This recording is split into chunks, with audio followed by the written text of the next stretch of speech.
No matter gay, straight, or bi, Christian, Muslim, or Jew, if you like SNL, you'll probably like the Skew. Hey everyone, welcome back to the Skew. I'm Joel. And I'm Charlie.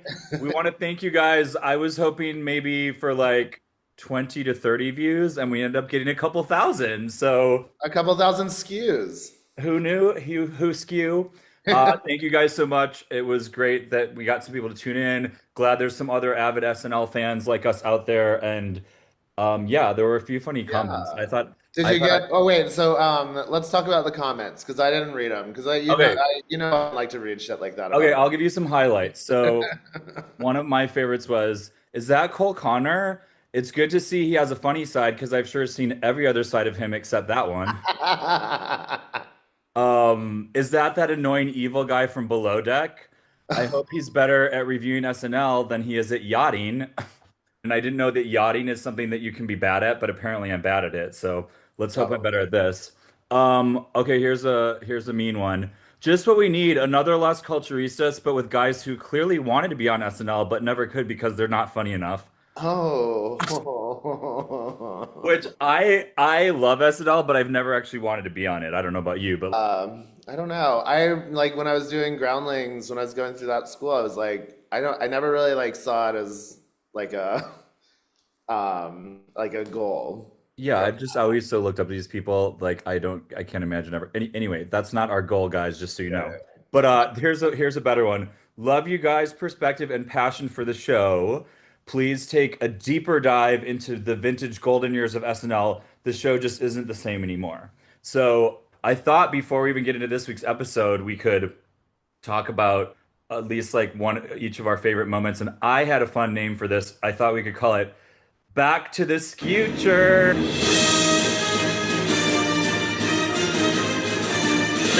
Back to the future. I like it. Cue new fun logo for that segment. Um, I'll work on another chat GPT with a please, DeLorean. please do. You know, a vintage SNL segment that we remember from when we were kids or when we were younger, whatever, that Okay. definitely like has not aged well and could not play again today. Okay, so my one that I came up with because we know I'm like avid Olympics person.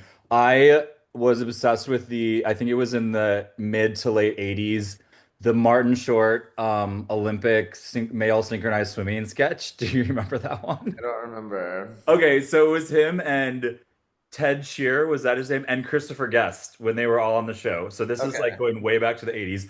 I think it was in prep for the 88 Olympics, and it's the two of them like, what if male synchronized swimming was a thing? And they're like preparing for to be the first male synchronized swimming team ever. And then Christopher Guest comes in as like their instructor. Martin Short is hilarious in it because he's like, I don't know how to swim. And obviously the reason it couldn't hold up is A, they're definitely like poking fun at like gayness a little bit. But now there are actual male synchronized swimmers as of the last Olympics. Synchronized swimming is a real sport in the Olympics. What? Male. Yeah, no, Yeah. not male. It's Uh, always been all females. okay.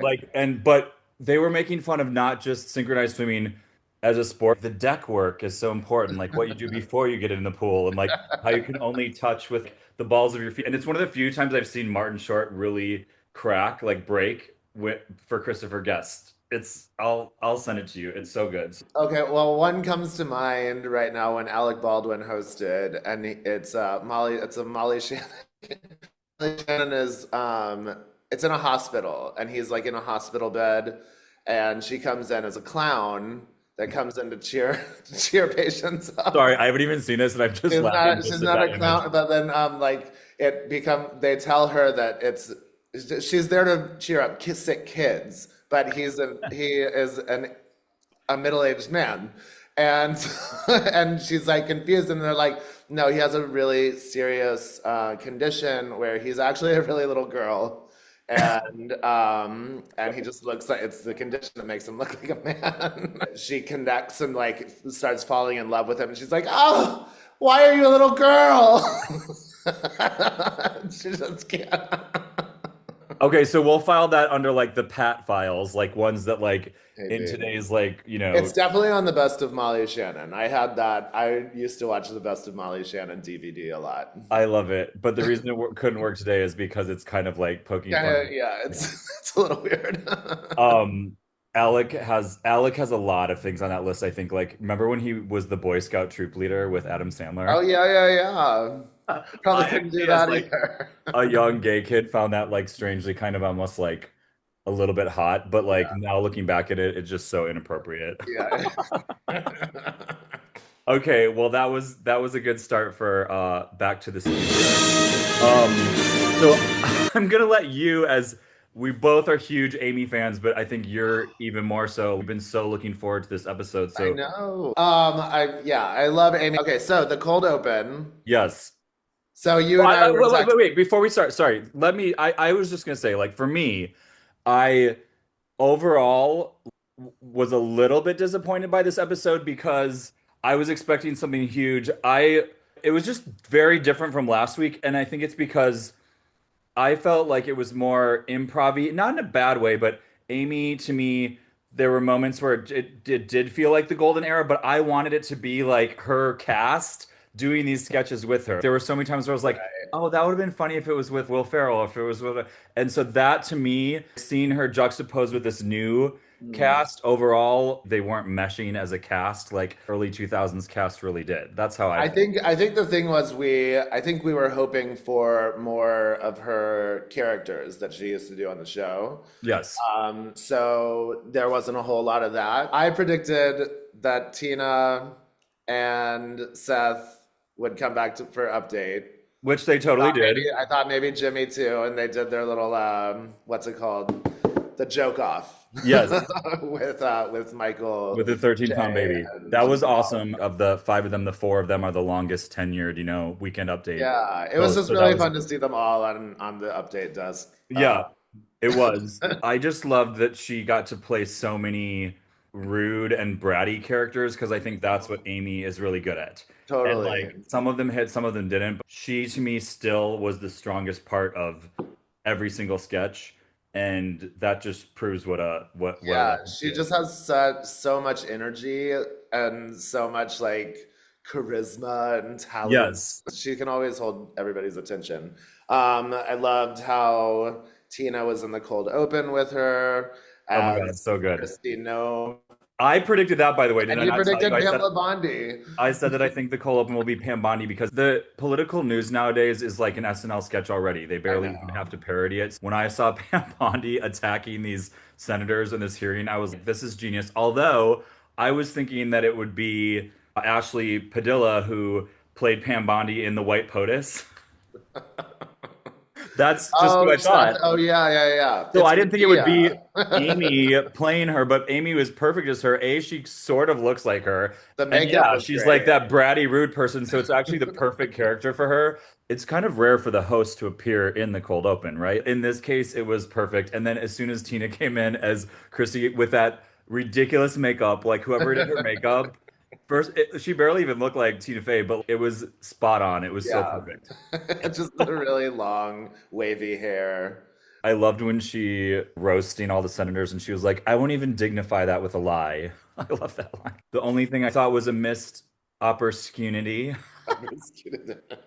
was in the Pam Bondi thing. She was constantly shuffling through her pages every time they would bring something up that was, and you remember like the camera, I don't know if you watched like the real thing, but there was a camera behind her that would show her notes so you could tell that everything she was saying was Oh, ridiculously prepared, and she had so many notes. It was like shuffling through like a Cheesecake Factory menu or something. It was like 20 pages long. that's what I was talking about with when we were talking about last week, Ego, that I wanted Yeah. to see her do the Oh, representative Jasmine Crockett. yeah. They Um, called it Pam Bondi's burn book, which was also oh, funny. right, yeah. I wish that they had referenced that, but I actually feel like she might come back as Pam again if she continues to be so ridiculous in the news. Oh, and my other favorite line was Christy Nome, who sounds Tina played her a lot like Sarah Palin, like the voice. We both spell our names with an I just because. And then when she also That's said, how I thought it was spelled. and also that was as funny as the ending of Gold Yeller. Dogs don't just get shot. Heroes shoot them. Exactly. They're just so ridiculous. These government women, especially, are just insane that they're even appointed to these offices. So I'm glad we're poking fun of them as scary as the reality of it is. Okay, monologue. Monologue. Monologue, monologue, monologue. It's like Monologue, monorail, monologue. monorail, monorail. Oh my gosh. Oh, she mentioned that it was a special night for SNL because it was actually the 50th anniversary of the first episode. Didn't know that because they had already obviously done the whole 50th. But yeah, this was the actual to date 50th anniversary of the original George Carlin hosted episode. So it was funny that she was like, and just like George Carlin, I'm super high. Uh-huh. I do think it was a missed opportunity to, it felt like they should have at least maybe brought one person back from the 75 cast, don't you think? I don't know, maybe not. Maybe they kind of already did that in the anniversary. Yeah, I feel like they were like I feel like they just did that with the huge celebration of the 50th Right. anniversary. And I think when you have a strong host, the monologue is usually like the weakest part of the show. And it's like just let's get to the sketches. Let's get to Well, the sometimes I like show. when I always love when like veterans do music numbers. I was Uh, obsessed when Maya Rudolph did like the mother thing for I Mother's Day. I thought that was so funny. Yeah, Amy, I don't know, maybe like monologuing isn't like her biggest strength. There were a few jokes that fell flat, the credit card, and she was like, "Oops, I made them put that in." Like, I mean, she's good at like saving herself when a joke doesn't work. But I love my favorite part of the monologue was that she did the perspective on like when she first watched the show in the 70s till now, and then looking at the future of AI. And she first of all, she talked about, I'm doing a podcast. If that's not a sign of a recession, yeah, I don't know what recession, is. yeah. And then when she addressed the AI actress, what's her name? Tilly Norwood. Julie Norwood. She didn't say her name, but that's who she was talking about. And Uh, when she spoke to her, she's like beep beep beep beep boop boop, and then like translated into like you'll never be able to write a joke. I thought that was so good. That to yeah, me was the best part of the monologue. So yeah, yeah. AI is coming for us, but they'll never be able to write a joke. exactly. Although my chat GPT can, Well, I was gonna say at the same people time write. we're using it for this. We're using it to make jingles and make logos. So it's not like we're completely anti-AI. But and then I like too when she brought on the new cast members for 1 minute, like they have Mhm. like for 1 second. And then was like, all right, get out of Yeah, get out of here. Keep it moving. Keep it moving. here. What was the first sketch? It was That was the rude men. The ah, rude okay.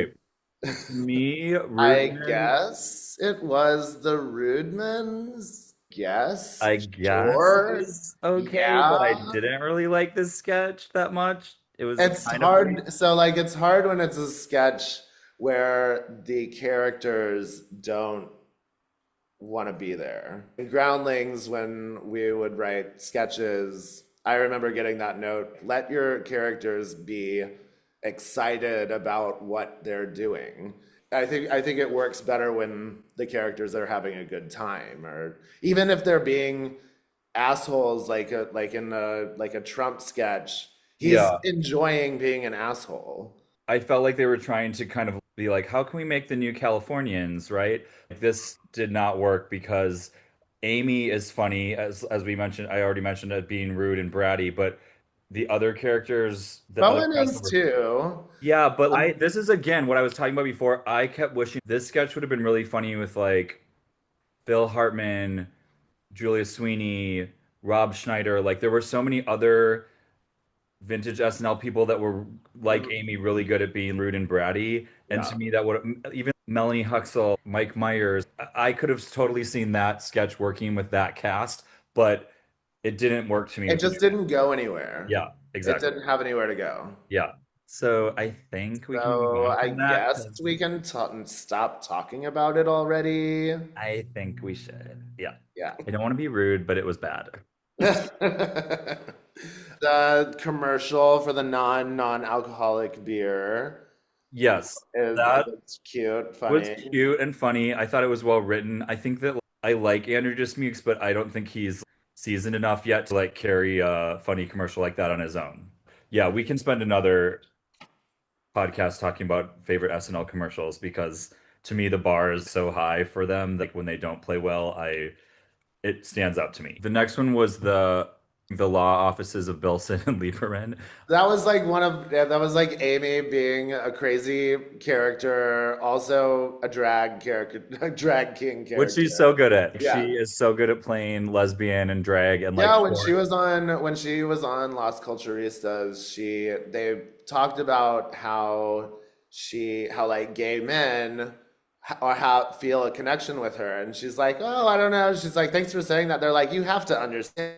She's like, I get that from lesbians, Ah, but she's like, I get that from lesbians a lot, but I haven't heard it as much from gay men. But it's like I would think that she would be well aware of that. But interesting. I Maybe. guess I mean, yeah, like I she gets more attention from lesbians than from yeah, gay men. because she's good, even more than like a Kate McKinnon or something who really is a lesbian. I feel like she did it she actually did it like three times in this episode. So Yeah. she to me saved the sketch. Like at the beginning, I think I texted, oh God, here's another reminder of how white SNL has become because it's like white lawyers like playing that stereotypical thing I again. liked how it was like it was a competition about how much legal experience uh, Yes, each one had, and so yes, they just kept one upping each other. The guys that had clones of themselves, and it was Bilson, Bilson, Bilson, Bilson, Bilson, and yes, Lieberman, Lieberman, Lieberman, Lieberman. yes, yes. And then the vampire, Sarah Sherman as the Yeah, vampire was great as Dracula with little babies. I Um, want to represent. It was good. It was good. When she burst through the wall, she again kind of like saved the sketch, as I think she did with almost all of these. I think the next was the psychic talk show. Who's the real psychic that she is? I don't know. And the real was it was just like that. It was like as a woman stands up in the audience and she's like, when I was a kid, my father went out. He said he went on a business trip and he never came back. I just It's want to like know if dead, he's dead, alive or dead. dead. And she's like, he's alive. He lives in Connecticut. But in this case, And everyone was then dead. she's like but like very dry and very like not emotional about it, Yeah. not even not empathetic at all or Right. sympathetic about it. Like was just like and then she like turns to the host of the show. She's like, it's the old story. It's like going out for a pack of cigarettes. I was just like dead, Dead. dead, Dead. drowned, diabetes. Yeah. I didn't even know it was based on somebody, so to me, Yeah. that makes it great that like, and also I've never seen Hunting Wives. Same thing. Like the fact You that didn't those two see are Hunting Wives. no, no, I saw the sketch, but I haven't seen the real show. So the I fact that know. those two to me were so really funny means that Yeah. like, they play on their own, which is great. Hunting Um, Wives is ridiculous. It's a ridiculous show. First we had Amy was playing Malin Ackerman's character, who is like the governor's wife or something. right. And that whole show is that you're like I think it was Chloe Feynman, right? If we get a chance, we can call in our uh, lesbian correspondent, whoever she might be, whoever she might be. The highlight of this is whoever she might be. Skew ever. We'll get Skew ever we can get. The highlight without knowing the show was when Aubrey Plaza made a cameo. That was awesome. And 'Cause we, they're all doing like lots of thigh touching yes, and like aiming a gun, helping aim a gun, or helping pour a mimosa, like a yeah. chain of women just like helping the next one in front of them in But a then I found sexual it funny way. that the second one of them actually says that they're a lesbian. They all like turn and point their Yeah, guns on her. yeah. Like, is that what the show is like? Subtle? Like, yeah, nobody's Oh, admitting that they're a lesbian in the show. They're all got it. married women to Oh men. my God, hilarious. And yeah, it's all like, but the teenage boys, that's a whole other plot line. I mean, it was very true to the show. Then we had the first musical number from Role Model, who I thought, sorry to Role Model fans, I don't know much about him. I thought this was really weak. Well, I liked his outfit because it was something I would wear in high school, and I think I did. I just assumed right away he was gay, which I guess he's not. Wow, they built him a really fancy set for being a brand new artist. I don't know. It just played flat to me.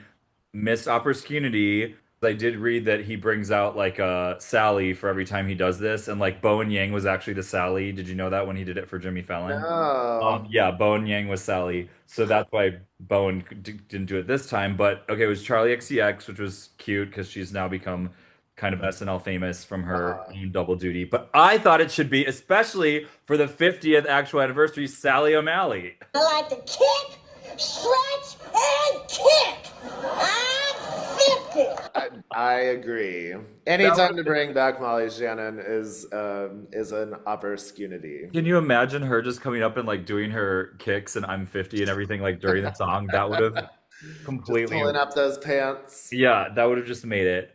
I like to kick and stretch and kick. Yeah. And then yeah, even his second song, I don't know. I'm not a huge fan. I have become a huge fan of Benny Boone, especially since his SNL appearance. And so I guess I'm comparing any new male artist to him because I think he's the real deal. I don't think there's too many other current male pop stars that are gonna save music for me. Are you not a music fan?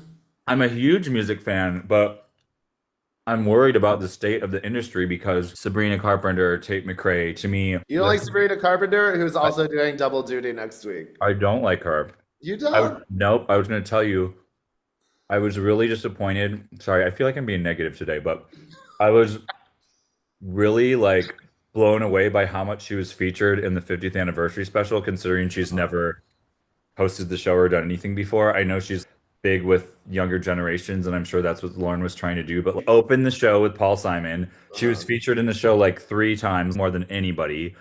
I found that ridiculous considering she's just not part of the SNL legacy. It'll be interesting to see how she does next week, but I just don't find her that. I think she's gonna do a good job. Okay, we'll see. The challenge for her next week is to win me over. It's going to be opposite of Amy, where I had huge expectations. This time I have super low expectations. Well, sometimes low expectations are good for SNL. Totally. I mean, look at some of the people that really surprised. I mean, Ariana Grande did so much better than I ever thought she would, you know. Taylor Swift, even when like she was first coming on the scene and she was on SNL, she was just blew everybody away. Like sometimes you learn that people are good in this format when you didn't expect it. So maybe she will be. Yeah. We'll I see. think she has like a good comedy, like she's got good comedy bones in her. By the way, really quick question, just off the top of your head. I know I didn't tell you to prepare this, but who do you think is the worst host of all time? Oh my God. I know mine. Mine's also related to the Olympics. Oh, like Mike, what's his name? Swimmer. No, Nancy Kerrigan, worst SNL host of all time. I feel like they had her on because they felt like they had to because that was so hyped up, the whole Tanya and Nancy thing. But if you go back and watch that, every single sketch just blows. She plays like Snow White in one of them at Disneyland. It's just so bad. Wow, are you really Nancy Kerrigan? Yes? Wow, could you tell us where Space Mountain is? I don't know. This really is corny. It's so I bad. don't like when they have athletes host. No. I always find that. And I've heard them talk about usually athletes or sometimes athletes are they're good at taking direction. You can tell them that like just louder and faster. Yeah. And they do it and then they do a good job and it lands. But Right. like, I Like just Peyton don't Manning. think I just Yeah. don't think they're very Travis Kelce was pretty good on SNL, I thought. Yeah, the rest of them, I can't think of a athlete host that's done a great job. Yeah, but I get why they do it because especially after the Super Bowl and stuff, they just want to draw in a different audience, and it usually works. I think there's only a couple more that we haven't talked about. I think there's the one where they write theme songs for Severance and some Yeah. of the shows, but their first draft is always like style of Fresh Prince. Yeah, yeah. Yeah, I felt like where it should be in the show at the last one. Actually, maybe the Rudemans should have been the last sketch, but yeah, you made a point about another missed opportunity talking about Severance and not having Adam No Scott. Adam who she's Scott. worked with. Yeah. Yeah. I mean, you can't get away, but like, I just wonder sometimes if they don't try. You know, like if it wasn't asked or like they didn't think about it. I'm Well, sure there's that not so much you can fit into an episode. If you have too many cameos, it just becomes, and I think early in the season, I got the impression that they're really trying to feature the new cast members, Right. like get people to like them because they do seem strong. I mean, there's a lot, each of the new cast members was in this episode at least a couple times, and Yeah. I think they're really trying to get us to know them more than they usually do. And there were also like two sketches that had literally every single person from the entire cast, which is very rare.